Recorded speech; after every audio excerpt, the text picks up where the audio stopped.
आप सबके दो शेयर बहुत ही ज्यादा फेवरेट हैं रिन्यूएबल एनर्जी में। ऐसा मेरा मानना नहीं, डेटा का भी मानना है। पहला है वारी एनर्जी और दूसरा है प्रीमियर एनर्जी, और दोनों शेयर लास्ट 1 मंथ से निगेटिव रिटर्न दे रहे हैं और लास्ट 1 वीक में और भी ज्यादा निगेटिव हुए हैं। तो आपकी किस में पोजीशन है इन दोनों में से, या आपका कौन सा फेवरेट है, कमेंट में जरूर बताइएगा। यहां पर अगर हम वारी एनर्जी की बात कर लें तो लास्ट 1 मंथ में 22% करीब गिरा है और 5 दिन में 10% के पास। प्रीमियम एनर्जी में देखें तो प्रीमियर एनर्जी लास्ट 1 मंथ में 33% गिरा है, लेकिन 5 दिन में करीब 12.5% गिरा है। ठीक है, तो अब इसके पीछे की कहानी क्या है? सब लोग डरे हुए हैं। डरे हुए क्यों हैं?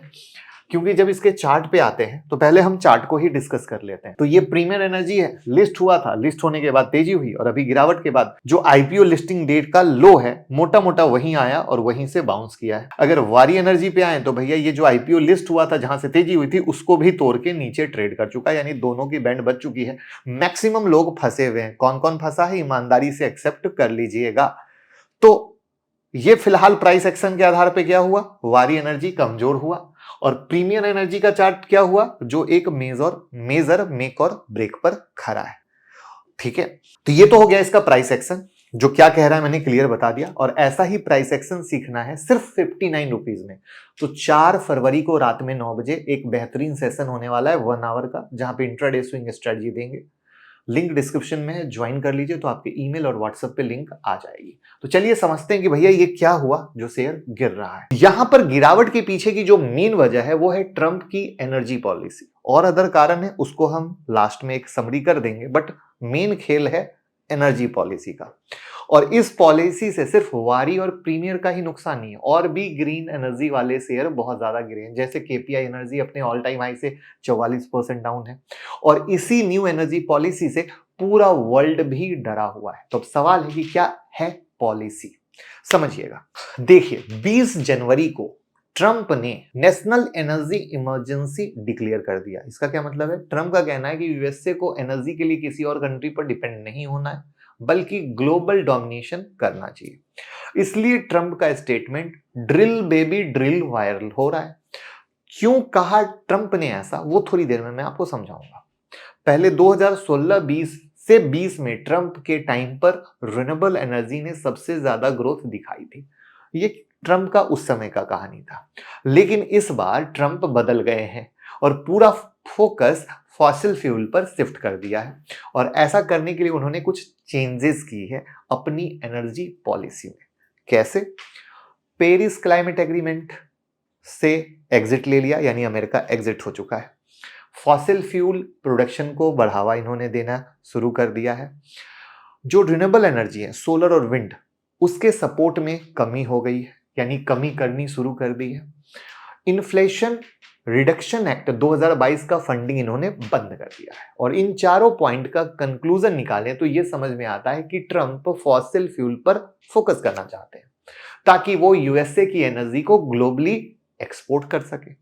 तो फॉसिल फ्यूल को बढ़ावा देने के लिए ट्रंप ने ड्रिल बेबी ड्रिल, यानी जितना ड्रिल करना है करो, लेकिन क्रूड ऑयल और नेचुरल गैस निकालो और बेचो पूरी दुनिया को।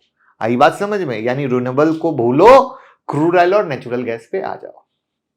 यहां तक तो फिर भी ठीक था, लेकिन ट्रंप ने इन्फ्लेशन रिडक्शन एक्ट 2022 का फंडिंग बंद कर दिया, जो कि इमर्जिंग मार्केट के लिए एक बिग बैड न्यूज है।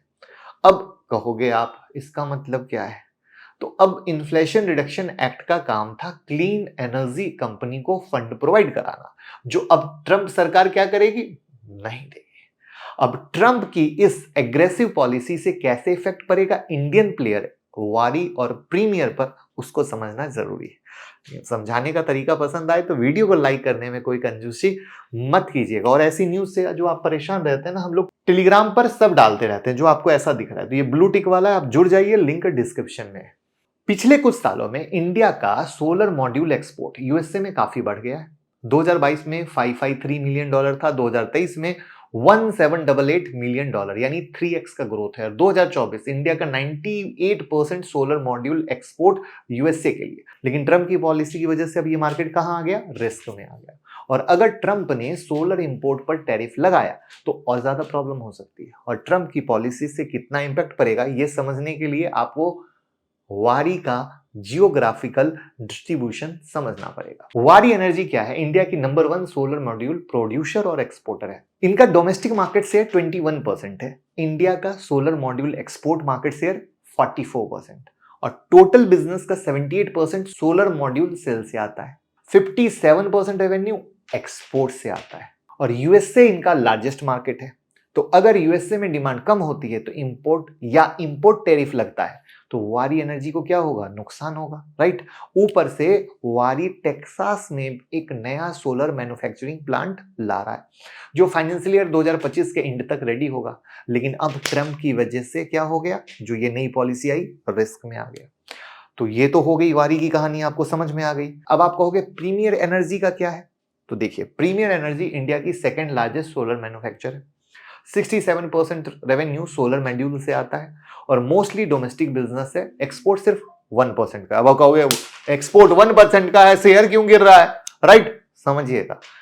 प्रीमियर एनर्जी यूएसए में हेलेनिन इंक के साथ ज्वाइंट वेंचर प्लान कर रहा है। अगर ट्रम्प की पॉलिसी की वजह से यूएस में सोलर डिमांड गिरती है तो क्या प्रीमियर एनर्जी पर इफेक्ट नहीं आएगा? आएगा ना। इसके साथ एक और प्रॉब्लम आ गई है। ग्लोबल मार्केट में सोलर मॉड्यूल का ओवर सप्लाई हो गया है। सप्लाई बढ़ रही है लेकिन डिमांड है ही नहीं और ये पॉलिसी डिमांड और घटेगी। इस वजह से सोलर मॉड्यूल प्राइस गिर रहे हैं। तो अगर प्राइस गिरता है तो कंपनी का प्रॉफिट मार्जिन भी गिरेगा। तो कंपनी जो इतना प्रॉफिट कमा रही है, नहीं कमाएंगी तो शेयर प्राइस भी ग्रोथ नहीं करेगा। तो अगर सोलर मॉड्यूल के प्राइस कम होते हैं और डिमांड भी कम होती है तो वारी एनर्जी और प्रीमियर एनर्जी दोनों को क्या हो जाएगा? Double attack. जोर का झटका जोर से नहीं, महाजोर से लगेगा। ट्रम्प की नई पॉलिसी रिन्यूएबल एनर्जी के लिए रिस्क है। यूएस में सोलर एडॉप्शन कम होने का डर है। इंडियन सोलर कंपनी जो यूएसए में डिपेंडेबल है उनको सबसे ज्यादा नुकसान होगा। ग्लोबल सोलर मॉड्यूल प्राइस गिरने से मार्जिन भी कम होंगे। लेकिन यहां पर एक ध्यान देने वाली बात है कि जो इंडियन रिन्यूएबल एनर्जी कंपनी सिर्फ डोमेस्टिक मार्केट में काम कर रही है उन पे अभी कोई रिस्क नहीं है। यानी वो अगर अभी गिर रहे हैं तो खाली इंपैक्ट से गिर रहे हैं, बट ओवरऑल उनके लिए बाउंस के चांस सबसे ज्यादा रहेंगे। ठीक है ना। तो ये है सबसे बड़ा हुक इस वीडियो का। ध्यान से रिपीट कर देता हूं, जिनका विदेश में कुछ नहीं है और इस न्यूज पे गिरे हैं वो जंप सबसे ज्यादा कर सकते हैं। ठीक है ना। तो अब आपको क्या लगता है ये ट्रम्प की पॉलिसी आगे कितना देर तक चलेगी, नहीं चलेगी? कमेंट में बताइएगा। बाकी और जो कहानी है दोनों शेयर में गिरने में, दोनों के रिजल्ट भी अच्छे नहीं है, वैल्यूएशन की भी कहानी है, मार्केट भी निगेटिव है, तो वो सारी चीजें मिलकर धूम धड़ाका मचाकर शेयर को गिरा रही है। तो दिस इज द पॉइंट जहां पे मुझे लगता है कि पर्सनली इन दोनों कंपनी के लिए ट्रम्प की फर्दर और अपडेट पर नजर डालिए। जल्दबाजी मत कीजिए, क्योंकि जो जल्दबाजी करते हैं उन्हीं का एक्सीडेंट होता है। और वीडियो को शेयर कर दीजिए और उम्मीद करता हूं मेरे समझाने का तरीका अच्छा लगा हो तो प्यार मोहब्बत देते रहिए।